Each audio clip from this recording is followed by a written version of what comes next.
মুখ্যমন্ত্রীকে যখন আমরা বলি যে ওয়াকফ সম্পত্তির বিরুদ্ধে আন্দোলন করছি আমরা, তখন বলে এখানে আন্দোলন করে লাভ নাই, দিল্লি চলে যাও, ওয়াকফের বিরুদ্ধে কোনো আন্দোলন করা যাবে না, পশ্চিমবঙ্গ দিল্লি যাও।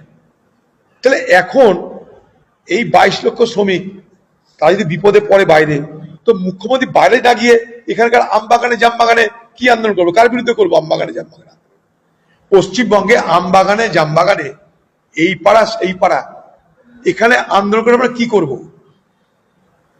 তারা তো ভিন রাজ্যে, আমাদের এখানকার জামবাগানের আলো প্রতিবাদ ভিন রাজ্যে পৌঁছাবে কি? বাংলার মুখ্যমন্ত্রী আপনি কেন উড়িষ্যা গেলেন না? কেউ যেতে মানা করেছে আপনাকে? আপনি কেন মহারাষ্ট্র যাচ্ছেন না? কেউ যেতে মানা করেছে? আপনি কেন দিল্লি যাচ্ছেন না? কেউ যেতে মানা করেছে? আপনি এখন এগুলো নিয়ে বাজার গরম করবেন, কারণ ভোট দরকার। পরিযায়ী শ্রমিককে দেখাবেন যে তোমাদের জন্য আমি লড়ছি, বাড়ির লোককে বলে দাও আমাকে ভোট দিতে, তবে ভোটের পর আমার কিন্তু আর দেখভাল করার দায়িত্ব থাকবে না।